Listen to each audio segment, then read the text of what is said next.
Beyonce wants to be a cannabis farmer, and Alabama's Medical Cannabis Commission meets for the very first time. This is Lo with Veriheal, keeping you up to date with the latest in cannabis news. Queen Bee has announced her arrival to the cannabis industry in an interview with Harper's Bazaar.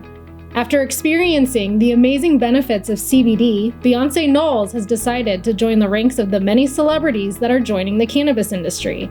I discovered CBD on my last tour, and I've experienced its benefits for soreness and inflammation. It helped with my restless nights and agitation that comes from not being able to fall asleep.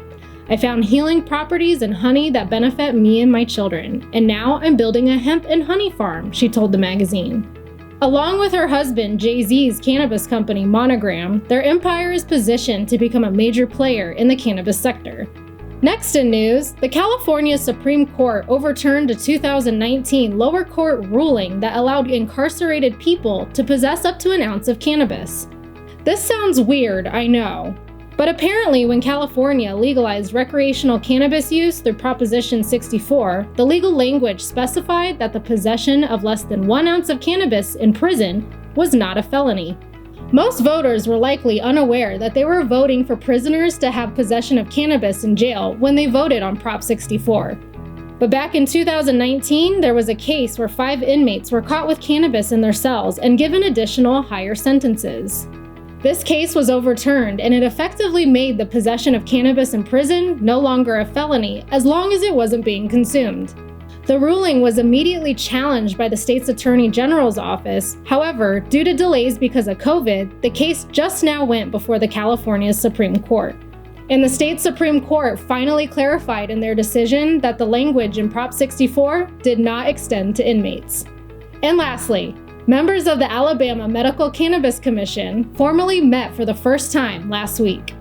Alabama Governor Kay Ivey told the commission, "It will be up to you, those who have been appointed by many elected leaders around the state, to establish a criteria for medical cannabis production in Alabama. The commission must have a program in place to certify physicians to recommend medical cannabis by January 2022. The group plans to meet at least once a month until the program gets up and running, and has a lot on its to-do list. All cannabis must be grown in the state, which means the commission also has to issue licenses to cultivators and processors by April to be on time for the planting season." Dr. Stephen Stokes, the chairman of the commission, stated that he was once very skeptical of cannabis until he began working in it with cancer patients. "We wish the commission the best of luck as they develop the cannabis laws that will one day help the citizens of Alabama."